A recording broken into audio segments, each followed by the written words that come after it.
Section 1.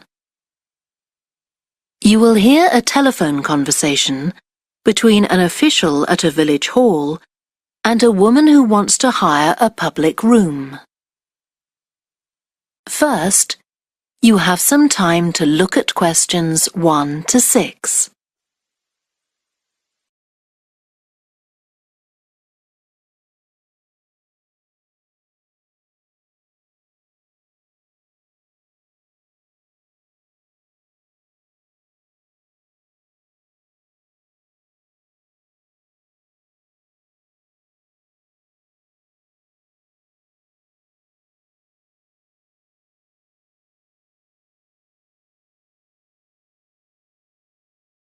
You will see that there is an example that has been done for you. On this occasion only, the conversation relating to this will be played first. Hello? Oh, hello. I wanted to inquire about hiring a room in the village hall for the evening of September the 1st. Let me just see.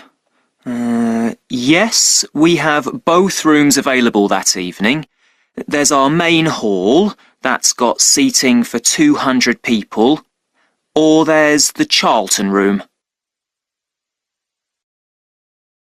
The main hall seats 200, so 200 has been written in the space.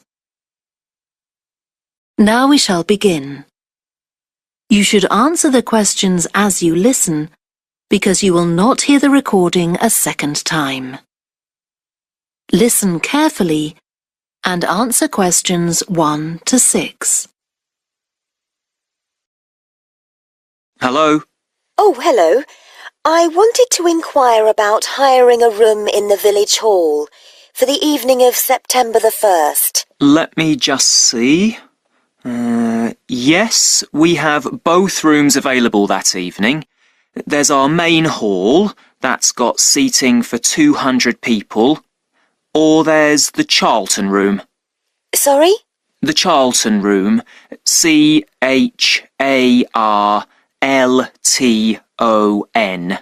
That's got seating for up to 100. Well, we're organising a dinner to raise money for a charity, and we're hoping for at least 150 people. So I think we'll go for the main hall. How much would that cost? Let's see. You wanted it for the evening of September the 1st? Yes, that's a Saturday. So from 6 p.m. to midnight, that'd be £115. That's the weekend price. It's £75 on weekdays. That's all right. And I have to tell you, there's also a deposit of £250, which is returnable, of course, as long as there's no damage. But we do insist that this is paid in cash. We don't take cards for that.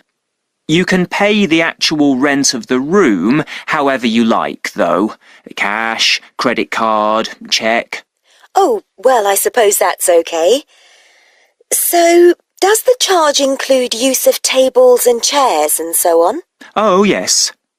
And what about parking? Yeah, that's all included. The only thing that isn't included is, you said you were organising a dinner? Yeah. Well, you'll have to pay extra for the kitchen if you want to use that. It's £25. It's got very good facilities, good quality cookers and fridges and so on. OK. Well, I suppose that's all right. We can cover the cost in our entry charges. Right, so I'll make a note of that. Now, there are just 1 or 2 things you need to think about before the event. For example, you'll have to see about getting a licence if you're planning to have any music during the meal. Oh, really? It's quite straightforward. I'll give you the details later on. And about a week or 10 days before your event, you'll need to contact the caretaker, that's Mr. Evans, to make the arrangements for entry. He'll sort that out with you. And do I give him the payment as well? No, you do that directly with me.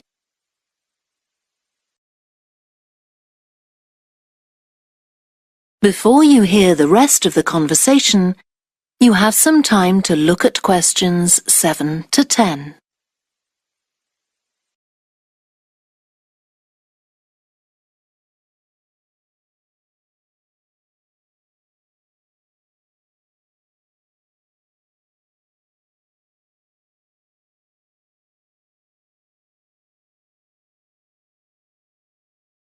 Now listen and answer questions 7 to 10. Right. Now, is there anything I need to know about what happens during the event? Well, as you'll be aware, of course, the building is no smoking throughout. Of course. Now, are you having a band? Yes. Well, they'll have a lot of equipment, so rather than using the front door, they should park their van round the back and use the stage door there. You can open that from inside, but don't forget to lock it at the end. OK.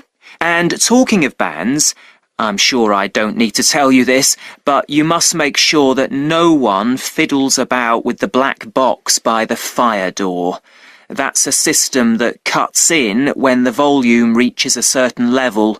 It's a legal requirement. Sure. Anyway, we want people to be able to talk to one another, so we don't want anything too loud. Oh, that reminds me.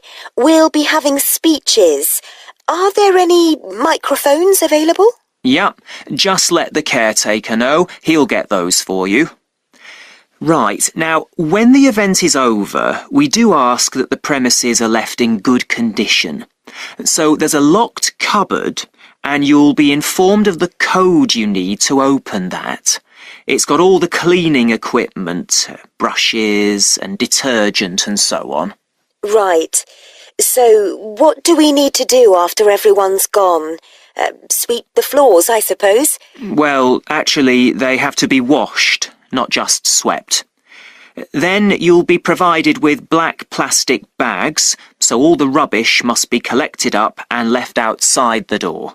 Of course. We'll make sure everything's left tidy. Oh, and I forgot to ask. I presume we can have decorations in the room?